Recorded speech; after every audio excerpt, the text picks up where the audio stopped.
Hello दोस्तों, नमस्कार। GIC lecturer के जीएस क्लास में आपका स्वागत है।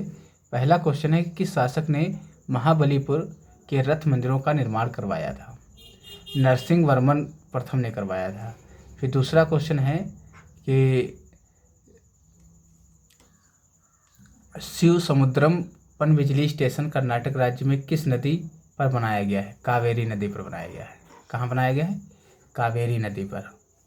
शिव समुद्रम पत्तन शिव समुद्रम पनबिजली स्टेशन कहाँ बनाया गया है?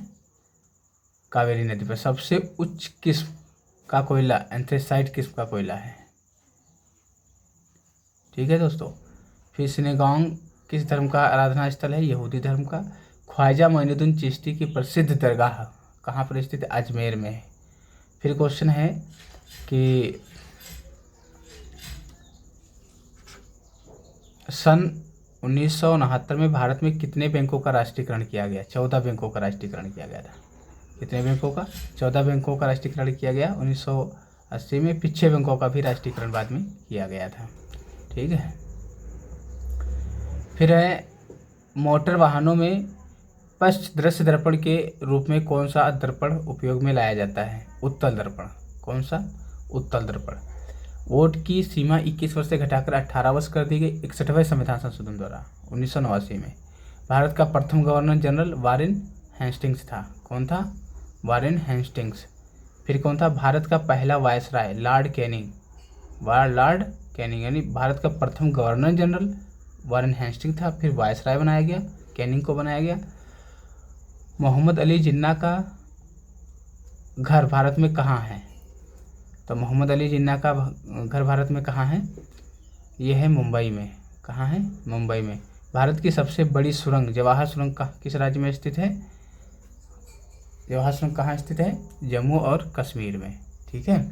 फिर नेक्स्ट पुस्तक स्पिरिट ऑफ लॉ यानी स्पिरिट ऑफ लॉज, ये पुस्तक किसकी है? ये पुस्तक है मॉन्टेस्क्यू की। ठीक है, ये वाली पुस्तक स्पिरिट ऑफ लॉज। ठीक है। फिर है भारत में पहली नियमित जनगणना कब हुई थी? ये हुई थी लॉर्ड रिपन के शासनकाल में 1821 में। अब कुछ भारतीय संविधान से संबंधित भाग हैं, इस पे हम बात करेंगे। ठीक है।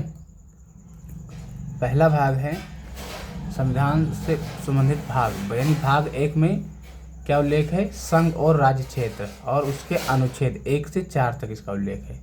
फिर भाग 2 में नागरिकता का वर्णन है जो 5 से 11 तक लिखा गया है, अनुच्छेद 5 से 11 तक। भाग 3 में मौलिक अधिकारों का उल्लेख किया गया है 12 से 35 तक। किससे? 12 से 35 तक।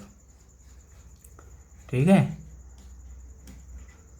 फिर नीति निर्देशक तत्व भाग 4 में नीति निर्देशक तत्व 36 से 51 तक। भाग 4 का मूल कर्तव्य जोड़ेगी 51 का में। संघ यानी भाग 5 में संघ का उल्लेख है। किसका उल्लेख है? संघ का। संघ जानते हैं आप? संघ 52 से 51 यानी 52 से 151 तक। ठीक है। और भाग 6 में राज्यों का उल्लेख है। भाग में 6 में क्या उल्लेख है? राज्यों का। ये किस अनुच्छेद से किस अनुच्छेद तक है? यह है भाग 6 में 152 से 237 तक। फिर भाग 7 पहली अनुसूची के भाग खा के राज्य के अनुच्छेद। भाग 8 में केंद्र शासित प्रदेशों का उल्लेख, केंद्र शासित प्रदेश। ठीक है। केंद्र शासित प्रदेश अनुच्छेद 239 से 242 तक। ठीक है। भाग 9 पंचायतों का उल्लेख, अनुच्छेद 243 का से 243 का से ड़ा तक।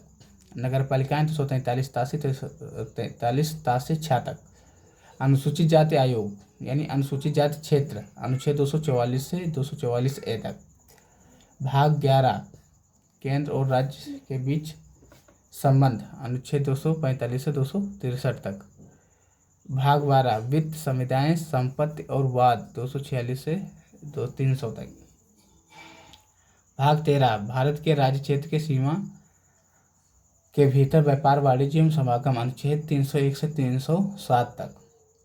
फिर है भाग 14 संघ तथा राज्यों के अधीन सेवाएं 308 से 323 तक। भाग 15 निर्वाचन अनुच्छेद 324 से 329 तक।